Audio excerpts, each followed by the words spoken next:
Hello बच्चों, चलिए प्रश्न को पढ़ते हैं। लंबाई एल और द्रव्यमान एम की एक पतली छड़ को अपने मध्य बिंदु पर 90 अंश के कोण पर मोड़ा गया है। छड़ के मोड़ बिंदु से एक अक्ष इस तरह जाता है कि मुड़ी छड़ के दो भागों से बने तल से अक्ष लंबवत दिशा में है। इस अक्ष के परित मुड़ी छड़ का जड़त्व आघूर्ण होगा। 4 विकल्प दिए गए हैं बच्चों, बताना कौन सा विकल्प सही है। तो आइए बच्चों, प्रश्न के लिए सर्वप्रथम मुख्य अवधारणा की चर्चा करते हैं। और बच्चों, इसी मुख्य अवधारणा के आधार पर प्रश्न की देखिए बच्चों, यहाँ पर कोई एक छड़ है और इसका द्रव्यमान m और लंबाई l है बच्चों। तो इसके किनारे से गुजरने वाली अक्ष x और x', इस अक्ष के परित जो इसका जड़त्व आघूर्ण होगा ये होगा बच्चों m l वर्ग बटे। दूसरी स्थिति में बच्चों समझते हैं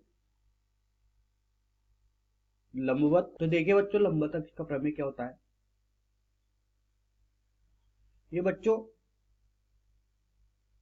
एक समतल पटल है और इस समतल पटल पर बच्चों दो समानांतर अक्षें कुछ इस प्रकार से गुजर रही है बच्चों। ये अक्ष x और x' है बच्चों।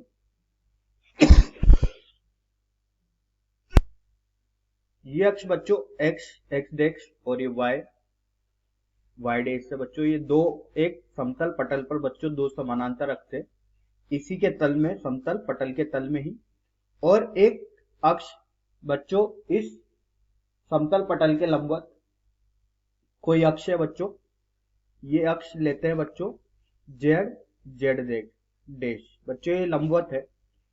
तो बच्चों इस लंबवत अक्ष के परित जो जड़त्व आघूर्ण होगा वो समतल पटल में जो अक्ष है बच्चों x और y इनके जड़त्व आघूर्ण के योग के बराबर होगा बच्चों। यही कहलाती है बच्चों लंबवत अक्ष की प्रमेय। इसमें बच्चों एक दो लंबवत अक्ष होनी चाहिए बच्चों समतल पटल के तल में, और एक इस तल के लंबवत कोई अक्ष होगी। तो उस लंबवत अक्ष के परित जो जड़त्व आघूर्ण होगा वो इन दोनों अक्ष जो लंबवत अक्ष है बच्चों, इन लंबवत अक्ष के जड़त्व आघूर्ण के योग के बराबर होगा। तो आइए बच्चों, इसी मुख्य उदाहरण के आधार पर प्रश्न को हल करते हैं। तो देखिए बच्चों, प्रश्न में बोला गया है कि एक रोड है, एक छड़ है। ये एक छड़ बना दी बच्चों कुछ इस प्रकार से, ठीक है।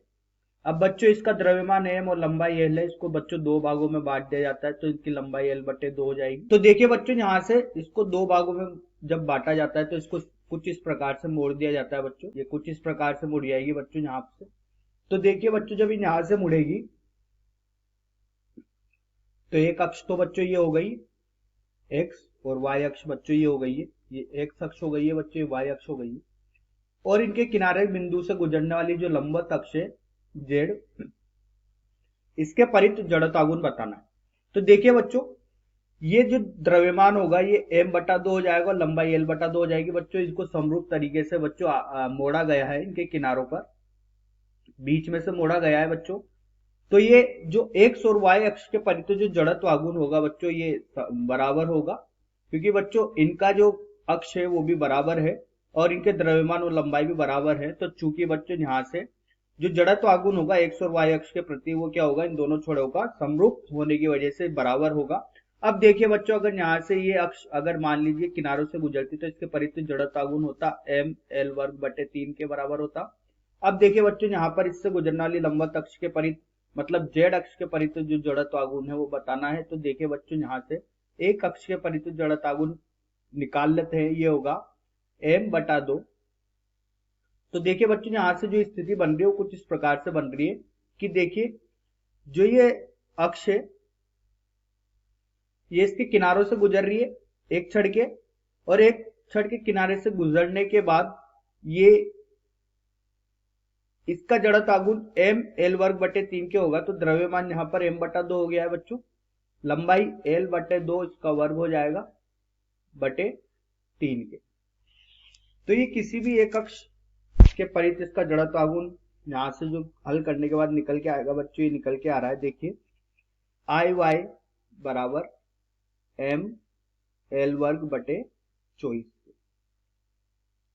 अब देखिए बच्चों, यहां से जो एक अक्ष के परित जड़त्व आघूर्ण होगा वो भी y अक्ष के बराबर होगा, तो ये i x के बराबर भी हो गया है बच्चों। अब लंब अक्ष की प्रमेय लगाते हैं, तो लंब अक्ष प्रमेय से बच्चों यहाँ पर ये प्रमेय इसलिए लगाया गया कि क्योंकि बच्चों यहाँ पर z अक्ष के परित जड़त्व आघूर्ण निकालना है, तो बच्चों ये होगा i x धन i y।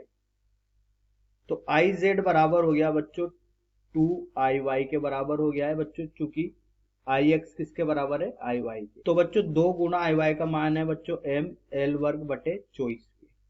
तो यहां से हल करने पर मिलता है बच्चों m l वर्ग बटे 12 के। तो देखिए बच्चों, यहाँ पर जो सही विकल्प होगा m l वर्ग बटे 12 दूसरा विकल्प सही होगा। आशा करता हूँ आपको यह समझ में आया होगा। धन्यवाद।